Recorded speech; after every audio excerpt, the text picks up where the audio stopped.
Ben Choi here, or Space Meat, here to give you the next video in my series about foam armor construction. This one is going to be focusing on Pepakura. So this one is going to be a little bit different because it's going to be mostly screen recordings from my computer. So I guess let's get started. Okay, so here we are at my desktop. The very first thing I guess I should show you is where to get Pepakura. So I've navigated to everything already, so just to make it easy, if you just Google Pepakura, P-E-P-A-K-U-R-A, you'll get several results. The first three actually I think lead all to the same site, which is tamasoft.co.jp, so it's a Japanese site. If you go here to the site, you'll notice on the left hand side there's download. You click on that, it'll take you to this page where you're presented with a few different options of Pepakura, which I'll just run down for you. So the very first one up here at the top is Pepakura Designer. That's the one I use. That one you have to pay for. I believe it costs $38, but you know, I think it's actually worth it. I've been getting software updates for this thing, and I bought it 5 years ago, and they're still adding new features to it. Designer allows you to actually unfold models and rearrange things and save your files, so I think that's, you know, really worth it compared to Pepakura Viewer, the second one here, which is the free version where basically you just get to open up the Pepakura files that somebody else has unfolded, but you know, you have very limited utility. You can't really save your work, you can't really you know, change the unfold pattern if you want to, you know, move it around or you find a more efficient way. And the final one down here, the Pepakura Viewer for Silhouette Cameo. Basically, the Silhouette Cameo is a automated cutter. It was also known as the Craft Robo in the past. The Pepakura Viewer you also have to pay for, or at least this one you have to pay for as well, but it is a specialized one that hooks up to this Craft Robo and allows you to offload your Pepakura patterns directly to this thing and cut it out. Now, in years past I've used a Craft Robo to cut out my armor. It's really fast, it's good, you know. I believe they cost between $200 and $300. It saves me months of work, but these days I've moved to foam, so I've used it less and less. But if you are still dedicated to the pep and resin route, you can still, this is a good option as well. So I'm just going to show you this is the Pepakura design download page, so you can see, you can just get the installer here and then you register and you get a serial key. The serial key, yeah, I bought 5 years ago, and honestly, yeah, they've been putting out updates to Pepakura 3 for quite some time now, and I've been getting the updates all the time. I think it's really worth it, you know, $38 and you get to mess with all the files you want. Alright, so now I guess I should describe what Pepakura is before I move any further, in case you're unaware. So Pepakura is a Japanese program. What it does is it takes a 3D model. You'll have to get it from some other place, not here. Well, I guess you can get some like demo ones here, but it basically unfolds all the faces flat and then you can reassemble them back together. That's the basis of our Halo armor. So where do you get these files, you ask? Best place to start? 405th. Now, 405th.com. At this point, the 405th is kind of undergoing a change right now, and they're rearranging things, so things may look different from this video. But aside from looking at the Pepakura armor, cardboard armor area, or the 3D modeling area for models, a good place to look is also right here, the Pepakura file database, which takes you to an external ForShare database, which is right here. As you can see, it is full of Halo files, and actually things outside of Halo as well. You know, it's a good repository for all things. However, as of right now, they are setting up this file archive, which is hosted on 405th itself. So if you don't want to deal with ForShared, you can go to the file archive here, and you'll see that people are starting to add files. Now, as of this date, there aren't that many yet. Actually, 713. That's actually quite a lot. But the Reach ones, like if you go see, there's divided by different games. I'd look through Reach and see, here's UNSC. Like Air Assault is still, I think, lacking like my unfolded helmet, which means I should actually upload this after this video is done. But as you can see, good place for files. And let me see. Once you get files on your computer, you can just load them to Pepakura and print them out. So I will now just dev into Pepakura itself, and you'll see I've got a few files opened up already. Let's start with a simple one. This is a, a shoulder plate I use, a base security one. So you can see here on the left side is the 3D model view, and on the right side is what it looks like unfolded on paper. So basic controls here, right click to pan around, hold left and right buttons together to go up, left and right, up and down, so this way you can move to different pieces, and your scroll wheel to zoom so you can look at different parts. This will be helpful if you're trying to look at details or when you're actually unfolding. That also applies to the right side, so you can see I can pan around. Okay. I guess I'll go over some of the tools over here in the corner. So right now I've got the select and move tool, which basically select and move pieces around. Now this is only for the right side, the unfolded area, because basically you want to move pieces around so they can fit on the paper when you print them. You can also select multiple, see, just drag, and then it'll allow you to move, stay together. I think that's pretty straightforward. The next tool here is the rotate tool, because obviously sometimes you'll need to get things to fit properly. After all, if you were to unfold it and it was like this, you kind of do need to rotate it. So as you can see, you just kind of click one of the circles and then click somewhere else, and then it'll pivot around that area. Pretty useful. See? A new feature that they've introduced in, I think, the last 2 versions is if you click on just any one of these like lines, like here, it will align to the nearest vertical or horizontal line. So let me show you. See, I clicked here and it kind of lined up. So if I click on this, it'll align this vertically. So, you know, this will help if you want to align multiple pieces. See, like that. So I can get them all lined up. So they're all lined up with each other now. This is pretty helpful. Let's see, next tool here. This is definitely what you need for unfolding, is the divide and connect tool. So basically, as you can see in this 3D model, it's made up of a bunch of different faces in the geometry. When you're unfolding, you need to break them apart and figure out how to put the pieces together. This tool is what allows you to do it. So you can do it here in the 3D model. Like if I click on this line here, it'll separate it. See, and I'll zoom in because this is where it is. So watch. Oh, whoops, that was not the right piece. Well, here. See, it's separated it out. You can also join them together again, so click here, join, join. You can also do it on the 2D side of things, so if I wanted to split this apart here at that line, or further here, there you go, see? You can totally break it apart. Or I can join them back together, so just double click. There you go. One note about when you're doing the join, here, let me just tear them apart again so you can tell. You can see that there's an arrow leading from the bottom piece to the top piece. If I reverse it around, it's leading from the bottom to the top. Basically, the arrow shows which direction the piece will travel. I'll just show you. Like if I take this piece and move it away and rotate it this way. Here we go. If I wanted to join it, let's see, so if the arrow means the large piece on the bottom, this guy, is going to join up to this piece, and it's going to match the rotation, so watch. Or let me zoom out here so you can see better. Or actually, first things first, here, let me clear out some of this junk out of the way so you can just get a clear view. Here you go. So if I join them together, see, matches up. Now if I were to, wish I had a control C, here we go. So if I were to do it the other way, let's bring it back down. The arrow's now pointed that way. The smaller piece joins that way. So just remember that for when you're joining and separating while you're unfolding. Okay. Let's see. Another useful thing when you're looking around is here in the menu. You have show flaps. Now, when you're building a paper, the flaps are basically how you're going to join everything together. When you're unfolding, it's probably easier to remove the flaps so you can just see the shape of everything. Also, if you're doing foam, you don't need flaps at all, so you might as well turn them off. Let's see.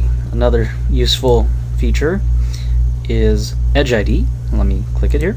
I usually like to have this thing off when I'm unfolding because it takes some processing power to render the numbers. So if you're like, see, it's kind of chugging as I do this. So let me just zoom in. There we go. Now, it's still kind of chugging. The numbers are basically the edges of how they join to each other. So if you are assembling, let me, I guess the easiest thing is to break one apart so you can see. If I break this edge apart, you see this is edge 66, and, well, I know it looks like 99, but I swear to you that is also 66. You can see right here, here's 80 and 80, the two edges joined together. One thing is, if you're going to be printing paper and trying to assemble things, make sure that you have it done the first time around, because when you do break apart edges, the numbering totally resets itself. So you see this is edge 66. If I join it back together and break it apart, well, it's still 66. But if I were to break this one off and then break this off, it's now edge 69 instead of 66. The numbers are completely off, see? So break this part again. Well, it's back to 66, but you get the idea. It's going to totally change the numbers as I draw them back together here. It's probably easier to demonstrate if I do this way. So watch. See, now this is edge 95, so just be careful of that. You know, once you get your unfold done with the numbers, just leave it be, otherwise you'll get totally confused because numbers will no longer match up. But for foam, that's probably not going to matter as much. Alright, so next thing I guess I would show you is scaling, or at least how I do scaling. This is why I choose to use Designer, because there is a tool in here. Let me find it. 2D menu, edit mode, measure distance between 2 points. Now what this does is you pick 2 points on the model and it'll give you the distance between them. If you do it on the 3D side, it'll give you the real world distance. So if I were to pick this edge with this edge right here, it is 179.95 millimeters. So if I were to fully assemble this piece and measure it out, that's the distance between the two. Here on paper, it actually measures it out on like how it is in relation to each other on paper. So if I were to do it from, let's say, this edge to this edge, 113 millimeters. But if I were to, let's say, move this on the paper a little bit further away and measure it again, 140 millimeters. This is kind of somewhat, at least on this side, somewhat useful for like a foam pattern, because like I'll show you right here. This is a thigh I'm making, or I made up earlier. I found that it was too narrow, so I had to widen it. So I just extended it from here and broke it and just made sure that it matched. So you can see I could measure the distance and make sure that from here to here and from here to here are about the same. But that's just more because I lack the ability to edit the model, so I just kind of, you know, cheesed it that way. Alright, so I'm going to show you scaling. So let's assume I measured it out in real life. I guess it's probably easier, let's do it with a thigh. Let's say I have measured out my thigh, and I have found that from, let's say, the top of my leg, which is right about here, to the bottom of my leg, which let's say is about here. Yeah, well, let's make sure I got this right because I want to get the exact point. Yeah. Is, well, it's 314 in the model. Let's say I want to make it 350 millimeters because I've discovered this thing's too short. Let me just bring out my calculator.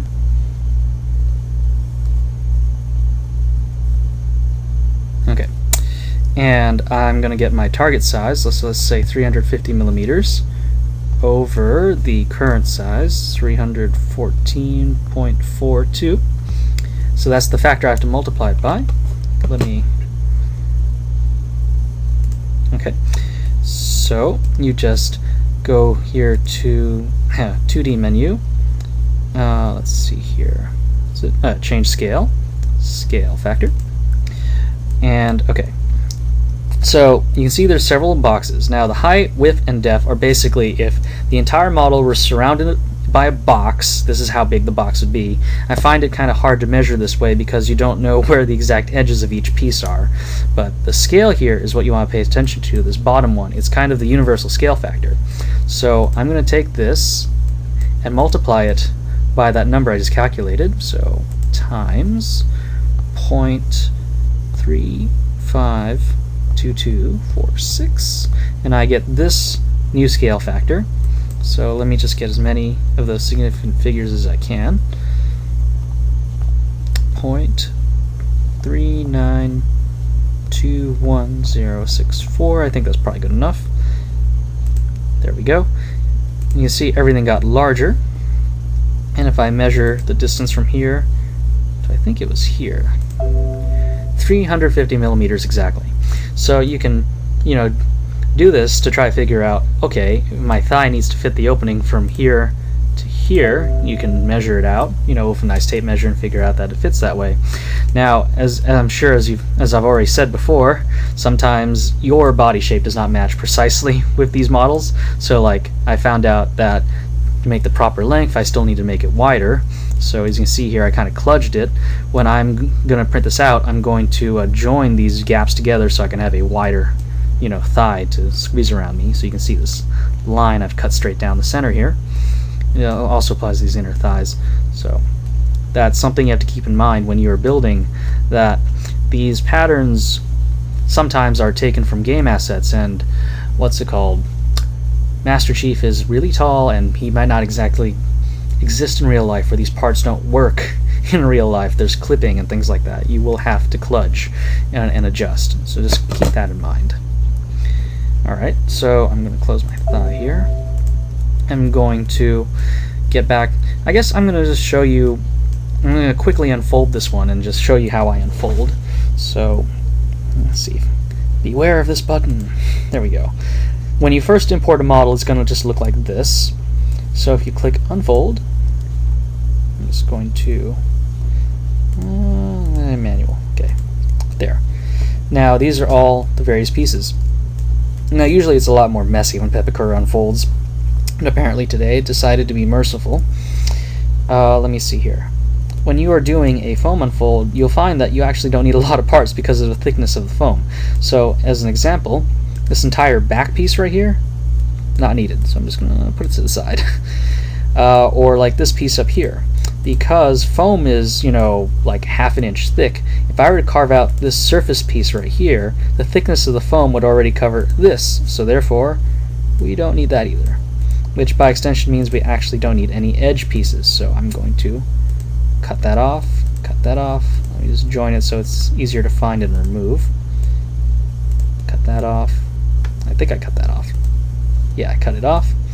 Alright, so now I've got one giant piece lurking around that I can take and move aside, see? Now when I'm unfolding, I tend to like to start from one center area and then build from there. So let's just pick a spot.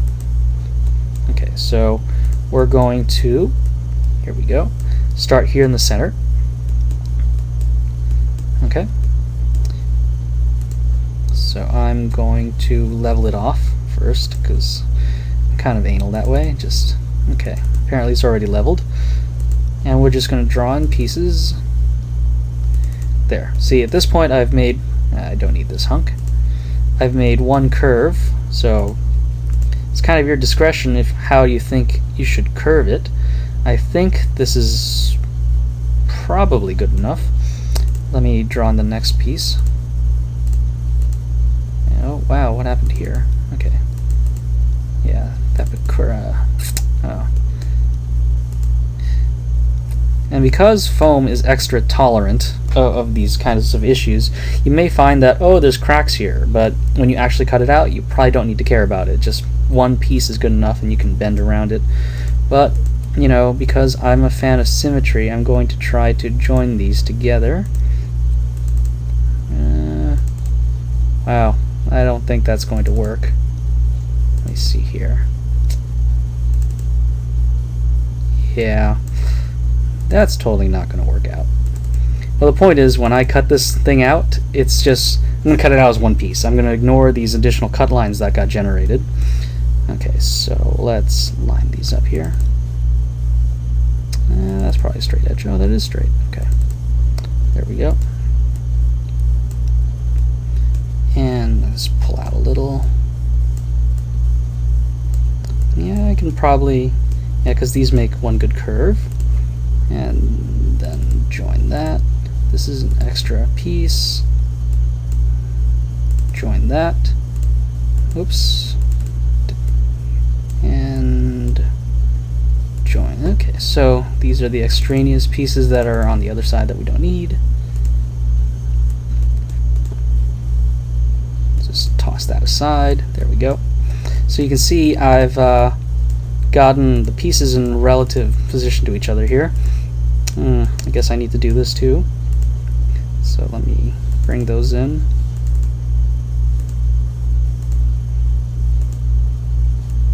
Now you see, okay, yeah, those are joined together, that's fine. I'm just going to put this to the side right now. We need this hunk right here. Oh, wow, it's connected. Okay, so this is something that's kind of important. So as I'm building these things, you may notice like these insets right here, you kind of don't need, because look at like if I were to join them here, you can see this piece is made up of a ton of little tiny pieces that you, like here, I'll show you. It's probably easier if I orient it. Oops, no. Okay, here, this matches the orientation. So basically, this piece would be sitting in here, and this thing you see dangling around it would be like the edges. If you were paper, there we go. Oops. No, there's no undo.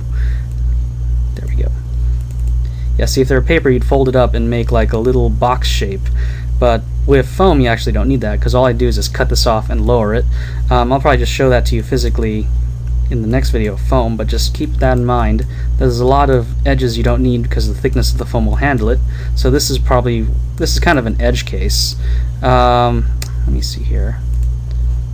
Because of the thickness and the angle, it actually might be wise to leave it in place. So I'm going to do that. Clean this up a little here. Line it up. Yeah, good enough.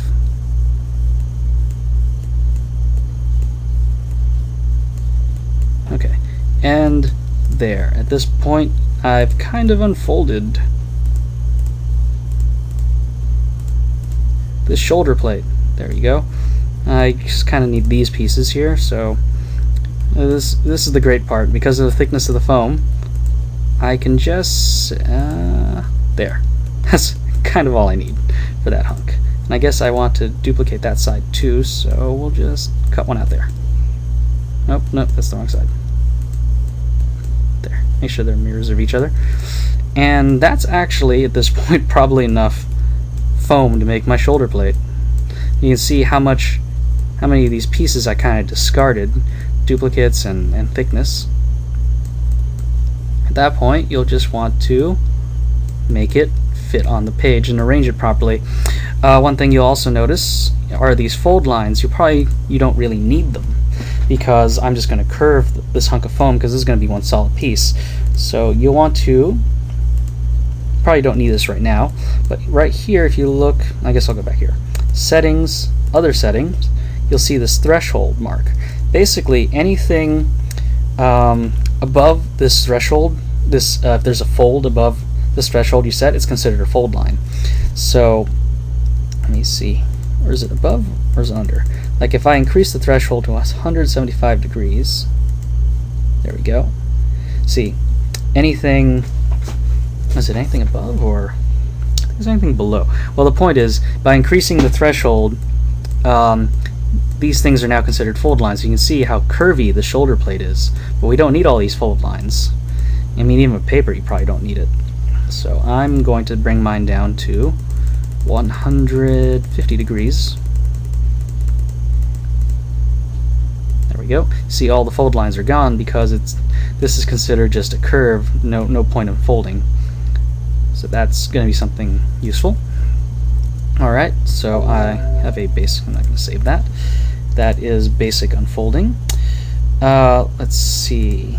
I guess the next thing I'll show you is the Pepakura viewer itself, because once you're done unfolding and you're actually building, you'll probably want Pepakura viewer. Here we are. Here's my Pepakura viewer. Now this one is the Silhouette Cameo version, so these dark lines are actually the registration marks that the cutter uses to cut. But the reason why you'll want to have the Cameo, or not, the viewer open, it's free, don't forget that, is because when you are going around and building your pieces, see this giant puzzle-y looking piece, or this, well, it's puzzle, you want to see where each piece goes. If I click here, highlights it on the model. So this piece is this piece. Also, if you go to each edge, it shows you how they join. So, like let's say this piece I've just highlighted, it's right here. If I click here, you can see that this bottom edge goes to this piece, which is here. So you can see how they join together. Very useful when you're, with the diagram to help you solve how to build this thing. Alright. And that pretty much covers it for Pepakura and basics of unfolding. Alright, so let's leave here. Okay, so that pretty much covers the basics of Pepakura. Thanks for watching this video again. Next one should be, I believe, foam armor construction. And once again, if you have any questions, please feel free to leave them in the comments or hit them up in my Facebook costuming page. Yeah, that's what it's called. Yes. Well, thanks again for watching, and see you next time.